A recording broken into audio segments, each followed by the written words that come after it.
Welcome back to Made to Be Whole. Today we're going to do a conference wrap-up. I just got back from a conference with MAPS, the Medical Academy of Pediatrics and Special Needs. I'm excited to tell you what I learned. Made to Be Whole is intended for informational purposes only. It's not intended to replace the advice or care of a licensed healthcare professional. Participating in this podcast does not constitute a provider-patient relationship with Krista Michener, AHP Integrative Health, or any of the guests featured on Made to Be Whole. Krista Michener, AHP Integrative Health, and any featured guests aren't responsible for any losses, damages, or liabilities that may arise from use of information obtained in this podcast or associated materials. Please consult a healthcare professional for any health-related concerns that you are experiencing. Welcome to the podcast. This is Krista. So I just returned from Myrtle Beach, and I have to tell you, I have a little bit of secondary beach trauma because I unfortunately have a number of patients who were in perfect health until a beach vacation when they got bit by sandflies or other animals and then developed Bartonellosis or other uncomfortable conditions as a result of those. It's funny how these infections that I spend most of my days dealing with really taint your view of nature, which is a wonderful, beautiful, peaceful place, but you become aware of the enemies lurking amongst the woods and the sand and all of those things. But it was beautiful, very calming and soothing to be walking along the beach, feeling the breeze, hearing the water. We really do live in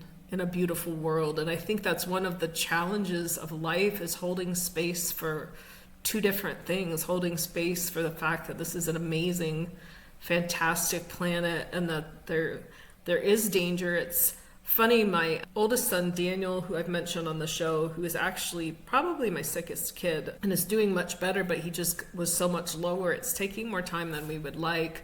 When he was young, he was fearless. He was outside all the time, rolling in the mud, playing in the trees. And then he got to the point that he had this aversion of nature. I remember him telling us at one point, nature is something that's meant to be enjoyed on YouTube. And I always wondered if his body somehow intuitively knew that his problems, a lot of them had come from those interactions. So just a little side story, but I want to tell you a little bit about MAPS, which is a fantastic organization. And I don't want you to tune out if you think, well, I don't have kids or I don't have kids with special needs, because this is a really, really excellent functional medicine organization. And the principles that you learn here, even though their mission is helping specifically kids with special needs, everything they teach is so applicable across the lifespan. And one thing I've come to learn is that what vulnerability manifests itself as a developmental disorder in a young person, if the same hit happens to someone in later in life, they're not obviously going to develop autism at 40 or 60, but it might set the stage for neurodegenerative disease. So you see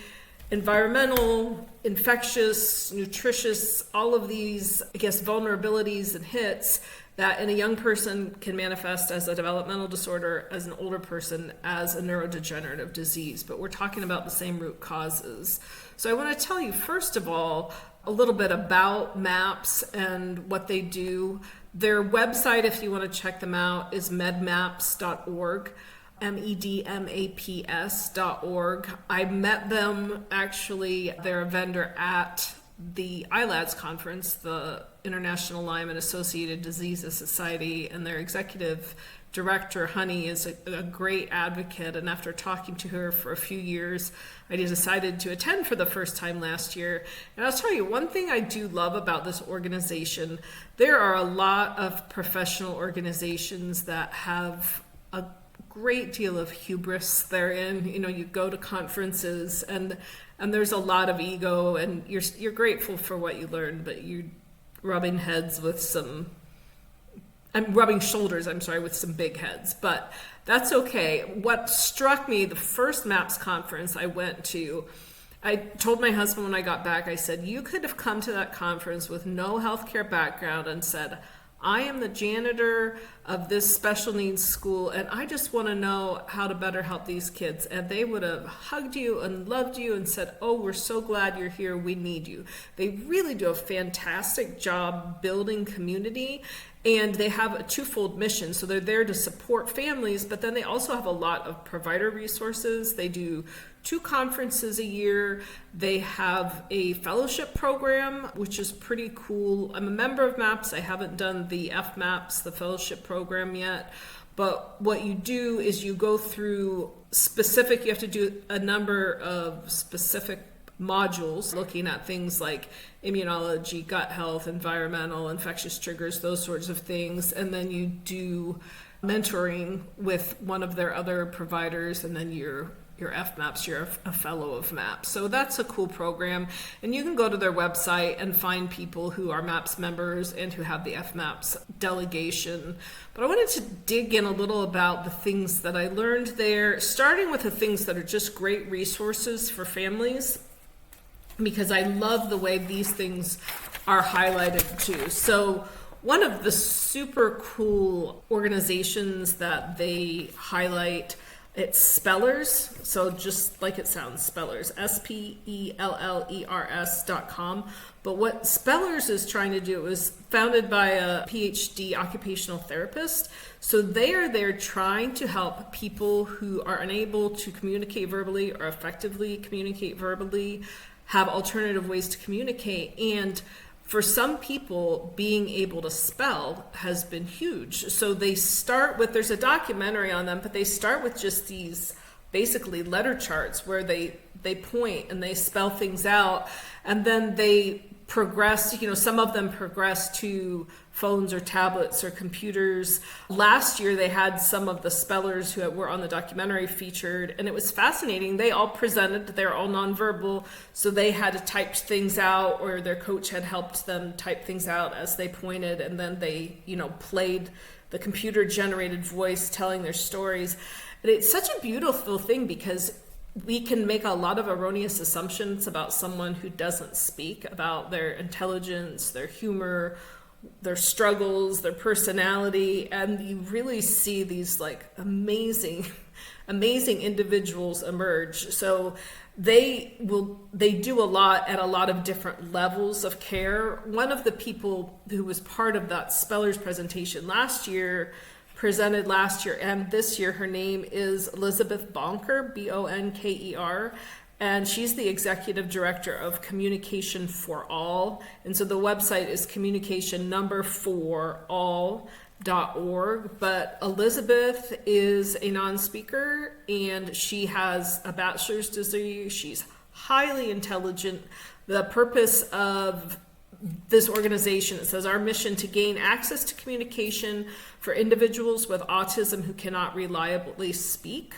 And their motto is 26 letters are all we need, which is really pretty touching. And what they'll do, they do accept donations if you're able to, but if you're not able to donate, they will still send everyone the starting materials you need. So the charts, the program, everything you can do to help point. So if you think about those skills that kiddos learn in OT who can't speak, those fine motor skills come in handy, but if they can point, they can point to these letters and they can communicate, and you see some just fantastic things emerge. If you find the Spellers documentary, I totally recommend that. But these are some fascinating, intelligent, tenacious kids and their families and their stories and what these parents have done to help people emerge.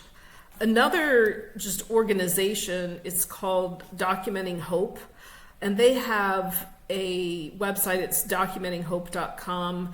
They have a Healing Together program there, but it's a great place for people to tell their stories. They believe people are empowered by telling their stories, and also that's where we're going to find community, because any of you who have had a kiddo or family member with a chronic illness or with special needs, it's very, very isolating. You feel very alone. You try to tap into resources to help you, but it's still, most of us at some point have been very sleep deprived. You're fighting to get help for your kids. It's really hard to find people who understand and will give your kid a chance. And it also is really discouraging because sometimes, these kids grow up and make bad choices, even though they're vulnerable and they're not. It's so complex at the intersection of hormones and autonomy and all of these different things. And so having this place where people can tell stories as a way to heal and connect is really, really cool. And then if you go to their Healing Together portion of their website, it's healing.documentinghope.com.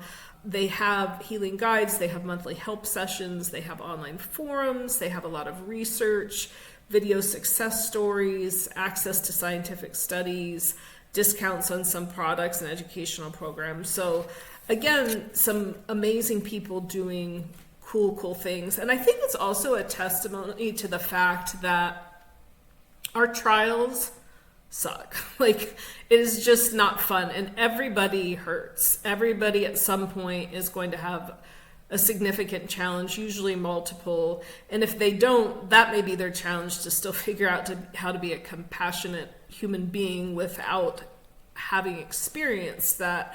But when you see people who take their afflictions and find ways to bless others, that's one of the most healing things you can do, and they're the most effective advocates. They're the best partners that you can have. So those were the 3 organizations that I thought were really interesting as far as just nonprofits who are doing super cool stuff to help support families, because the isolation, I think, is as or more difficult than the condition itself. So back to the actual then conference schedule. MAPS was actually created in 2012, and it was mostly autism focused at the beginning, but it's really morphed and it includes a lot of integrative pediatric things. So including integrative approaches for ADHD, other neurodevelopmental delays, asthma, autoimmunity, gut issues, immune dysfunction, a lot of chronic stuff. They have a really robust board. They do some super cool things. So one of the things that I went there, and I'm going to, break this into a couple of episodes, but one of the things I went there looking for answers for was help understanding this vaccine debate that is raging in our country. And I feel like it's a perfect example of what's happened with so many issues where you have these false dichotomies. You have politics is a perfect sphere, either you're, and this goes on both sides, I am politically homeless, you're either a Republican or you hate America, or you're a Democrat and you hate immigrants, or just like these false dichotomies that are just absolutely ridiculous or not helpful. Or if you have problems with one political figure, then it means you have to either support them or support the other person, when in reality, can't we just look at a person's performance, look at their character, look at their agenda, their policies, and make honest assessments of what they're doing and if it's good or bad? And it shouldn't matter what side we fall on, because I really think our search should be for truth, not for partisanship. And I feel like the same is true for science. Really, what we should be most interested in is honest scientific inquiry, and nobody should be afraid of questions. One of the things that's challenging as a healthcare provider is I think a lot of people feel kind of like I do, in that you go to school, you pay a lot, you're still in a lot of debt. You really want to believe that you were taught best practices at school. You really want to believe that your education exposed you to the most accurate, most helpful things for your patients.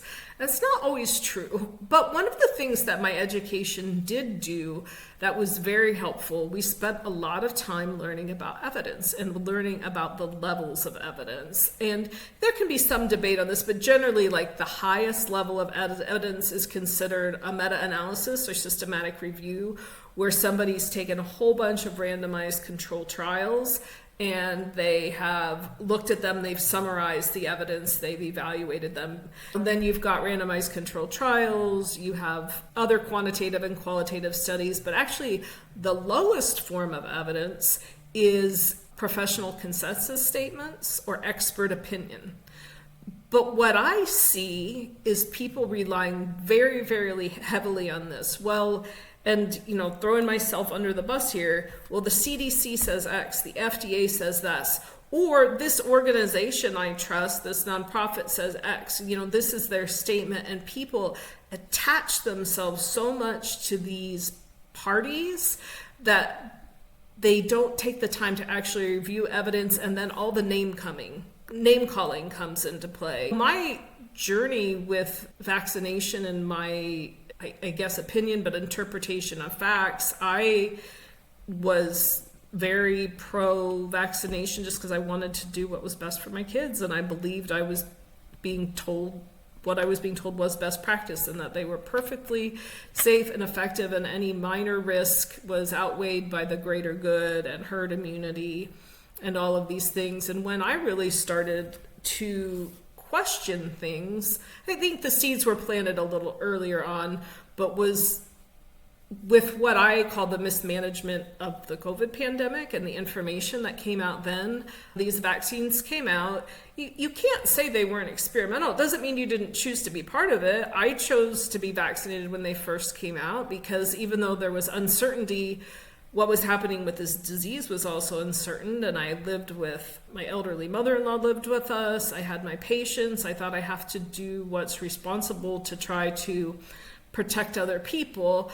I still thought the benefits might have been a little overblown because we had such limited data. But when I really started to have my doubts and my trust started to wane is when the recommendations expanded to be giving this to infants. And I thought, we have lost our freaking minds. Data has been telling us all along that these young children are at very low risk for complications from infection, that these kids are doing very, very, very well. So why other than money and power are we suggesting that a 6-month-old get a COVID vaccine? This is absurd. This is just absolutely absurd. And most clinical trials from other vaccines are, in history, they happen more subtly. They're not in the middle of a pandemic with a spotlight in it. So we don't know all the details surrounding them, and may give a little more benefit of the doubt to the scientific robustness of those trials. But this one really shone a light on how things were being managed and how information was being managed. The other thing that I struggled with quite a bit was the name calling on both sides of this issue. People who were yelling and screaming on the news and social media that the only reason that we still were in the middle of this pandemic is because of selfish people who chose not to vaccinate and don't believe in science and hate the world, and they're the ones keeping us all sick. And then on the other side, I hear people coming in using derogatory terms, talking about people who got the jab, and I'm not stupid, and I can think for myself. And it's just like name calling on both sides that is so not productive, because I really think if we stepped back and talked to most people in our lives during that time, like our healthcare providers, our friends, our family, that most people were trying to do what they honestly thought was best for them and their family. We all had very limited information, and to think that something like this pandemic and people's choice whether or not to vaccinate has like torn families apart is really, really tragic. And I don't think it needs to be that way. So with the recent appointment of Kennedy as the Director of Health and Human Services, he has published pretty extensively questions about vaccine safety for children. He has made the recommendation that we start having vaccine trials. Now, one of the things that has been a little disturbing to me, I get these posts from the American Academy of Pediatrics, and they've made the statement that the science is settled, this is a waste of resources. And that is disconcerting to me because science is never settled. It's not science if it's settled. I mean, there's a few things we don't bother to keep reproving, like maybe the law of gravity. I don't know, Newton's laws. Like there's some things we can really rest on. But science is based on questions. It's based on inquiry and discovery. And one of the things, if you look back to high school or college level courses where they talk about the scientific method and experiments, good science is reproducible. So if somebody has complete confidence in the safety and efficacy of childhood vaccines and the childhood vaccine schedule, they should really be welcoming scientific inquiry. Like, no, we believe these are safe and effective, and if there are people who are uncertain, let's prove it. Let's do some good open studies, and let's talk about what a good study looks like, okay? So good studies typically in the medical world start with animal models, and then they move to like limited human trials and are expanded and then abandoned at a certain point if there's, obvious risk going on. But a good scientific study has what's called a control group. So you have the people who are receiving the experimental treatment, drug, vaccination, whatever, and then you have a control group. Well, the people in the control group should be getting a placebo. So a placebo is something that should have absolutely no effect on how someone feels. So a good placebo for a vaccine would be a saline injection, because saline, that's the composition of our body. It's not going to hurt anyone. I don't know that it had ever occurred to me that there would be anything other than the saline placebo used. But as I've started reading, I'm in the middle of one book and then I've got 5 other books sitting here that are telling some of these stories and are linked to scientific research that I'm going to go back and investigate on my own. But most of the vaccine studies that I'm reading about, saline wasn't the control. So they used a couple of different things. Sometimes they used an aluminum adjuvant. So aluminum is part of the vaccine. It used to be more mercury components. A lot of them use aluminum now. So basically they're giving the aluminum and just taking the vaccine component out. Well, aluminum's not inert. It can be neurotoxic for people, especially for young kids. So that's not really a well-designed study, because it could be that if somebody's responding to the aluminum, you're not going to have a difference between the control group and the experimental group, because you're not testing or controlling for the right things. Another thing that was done, I'm finding in some of these studies, is for their control group, they used other vaccines. So they're saying, okay, well, we're going to accept that vaccines are safe, so we're just going to compare it to the last vaccine to show that it's no less safe than the last vaccine. That's not good science. I'm uncomfortable with that. And I've also been reading about the short length of some of these studies. And I'll read you one of the first person I actually met at the conference this year is Dr. Paul Thomas. And he's a pediatrician who, after publishing research from his practice showing the differences in the incidence of chronic health problems between his patients who are vaccinated and not vaccinated, and he demonstrated that at his practice, he was just publishing those results. There was a much lower incidence of illness. He had his license taken away. And I am distressed because I know enough people and know of enough people personally who have lost their licenses for doing things differently. When in reality, if somebody who publishes something that's bad science, the reaction should be to publish good science and say, well, we're going to publish our own data that shows different, and to give people a chance to answer. But I've seen this, providers who were basically witch hunted for treating Lyme and chronic infections. You've seen it with, vaccination. And then on the other side, parents who have been threatened by to be reported to children's services, for failing to vaccinate their children. So, this is a really uncomfortable, unkind, unhelpful way to manage things. If you're really, really concerned about a child's health, or you're really concerned about data, then bring forth other data. Convince, don't coerce. One of the things that, let me flip to my page in this book. I'm reading Dr. Thomas's book.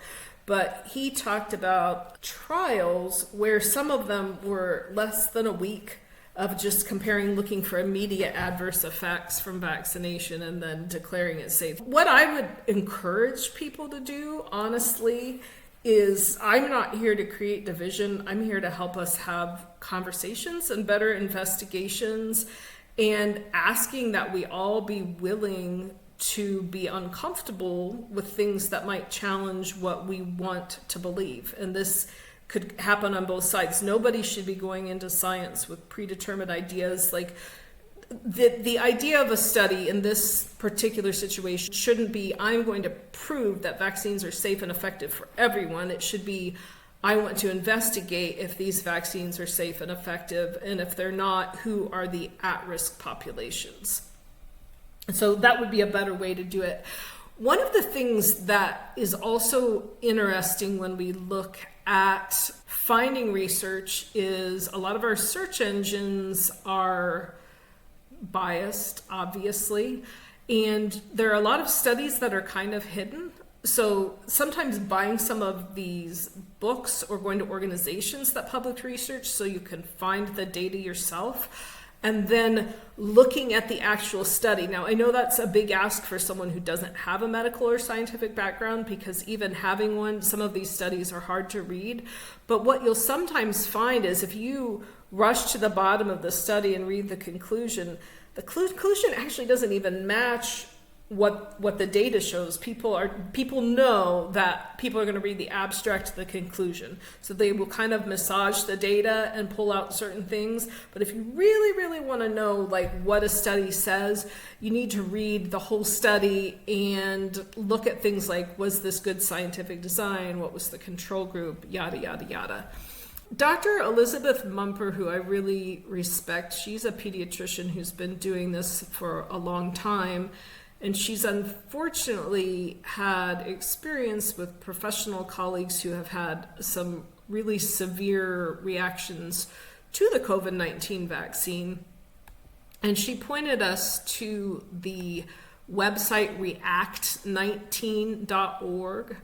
And so what React19 is they're trying to just basically gather data. If you go to their webpage, it says science-based support for people suffering from long-term COVID-19 vaccination events, because those are real too. It's not really plausible in my mind to say we have a medication that can do a mass amount of good and there's basically no harm possible, because it's just not how the body works. It's not how science works.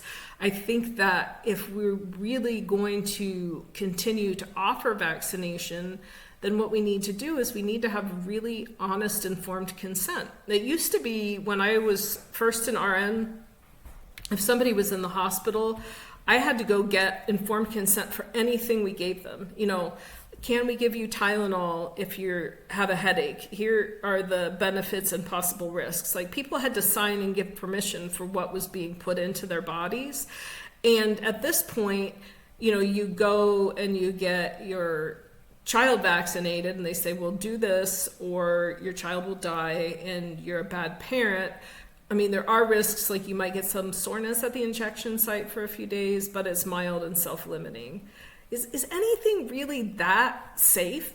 It's just not honest. And I feel like whenever you come up with a situation where people protest too much, there's probably more that we need to learn. So again, I know this is a contentious topic and I hesitated whether or not to bring it up, but I thought I can't be the only one who's having these questions. And I would encourage you, as you're seeking for truth in science, religion, philosophy, any part of life, truth encourages questions. And so do not be afraid to ask questions, and be wary of people who discourage that and go after all these ad hominem attacks of people who actually just have honest inquiries. And don't be afraid to be an advocate and to gather more information. I think one thing, regardless of where you stand on the entire question of vaccination, is that I think most reasonable people could say, you know, our vaccine schedule's gotten out of control. There's no reason why a child in the first 24 hours of life needs a hepatitis B vaccine, because what is the risk of that infant being exposed to hepatitis B? You know, if we're going to vaccinate, we need more robust research, and then we also need to know, what is this child actually at risk for? Because one of the challenges is they have an immature immune system. And then when we're giving multiple vaccines, and then these like trivalent, quadvalent vaccines, meaning vaccines that are really like a 3-in-1, kind of like, men get the shampoo, conditioner, body wash all in one, so they only have one bottle. That's your MMR. That's some of these other vaccines that are hitting multiple different things, which is great for convenience, and it's just one needle, but it's actually 3 different vaccines, and that there is some rather compelling evidence that I'm digging into that that's not best for every child, and that we really need to take an honest look back and say, no, I'm not questioning this because I'm ignorant or because I want babies to die. It's because I want long-term health. Another thing that is interesting statistically, and I'll touch back as I dive more into this, one of the arguments you hear, obviously there's been a recent tragic measles death, which is awful. But if you look at the rate of measles deaths, there's a grid that shows measles deaths in America. There was a huge drop off, and the measles vaccine was actually developed after that drop off. So what are other things that contribute to a population's vulnerability to some of these illnesses that were routine childhood illnesses for a long time? A lot of it, honestly, is nutrition, public health, sanitation. There were much higher levels of deaths from measles in African countries where there was so much poverty and malnutrition and other things that you take a vulnerable, malnourished child, and any infectious disease can be disastrous. Diarrhea kills a lot of malnourished people. There's not a vaccination against diarrhea. It's just the fact that when somebody is vulnerable, they can't quite handle it in the same way. So hopefully this doesn't leave you more confused. But the point of this is, let's have an open mind. I welcome any questions or discussions. I would encourage you as parents to seek providers who are willing to listen to your questions and concerns and not just name call and do one-size-fits-all care for you and your children. One of the challenges of medicine is you don't have very many people who are independent providers, which was a plus and a minus. So as an independent provider, I do not have the same referral network. So I don't have the same ability if I was in with a big healthcare system to get you right to the endocrinologist or to this person or that person. I don't have, imaging right there. There are a lot of networking things that are a little more anemic, but I also am not compelled to say or not say certain things because it is facility protocol. There are a lot of providers who are literally not allowed to give individualized healthcare advice. They're not allowed to look at the child in front of them and say, maybe for your kid this wouldn't be best. It's no, this is the vaccine schedule, this is XYZ, any number of recommendations, this is the standard of care,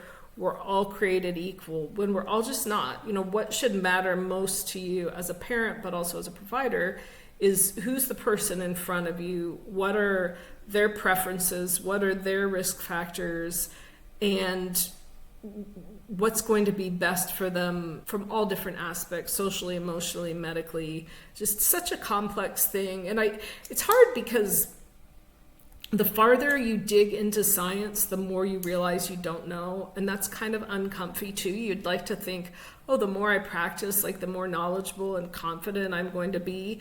And that's true with some things, but if you're willing to ask questions and to really take the questions of your patients seriously and to really look at research, it's uncomfortable. Unfortunately, you have a lot of the leading medical journals are not independent medical journals. They are the children or stepchildren of either regulatory agencies and or the pharmaceutical industry. So there's a bias there that's difficult. There is a way to look up when you're looking at study and journal quality. There are some ratings for that you can dig into if you're a little more scientific, but reading summaries and headlines are convenient, but I don't think they're usually going to get us the whole truth. So I will share what I learn along this journey. Don't despair the past, what you've done or haven't done, because you can't change the past. The thing about knowledge is, how do we change the future? How do I help give better advice for my grandchildren if I get them one day, which I hope I do? How do I help give sound advice to patients who ask me questions, to be able to point out scientific research and give them unbiased information so that they can make good decisions for their children and their family? And then how can we, as a healthcare community, be open to saying, maybe there's some things we didn't get quite right. Let's revamp. Let's go back and figure out what's really best for our children and our future, because the whole purpose of healthcare should be to heal and prevent illness, not to create conditions where vulnerable kids become more vulnerable. So remember to have hope, because you were made to be whole.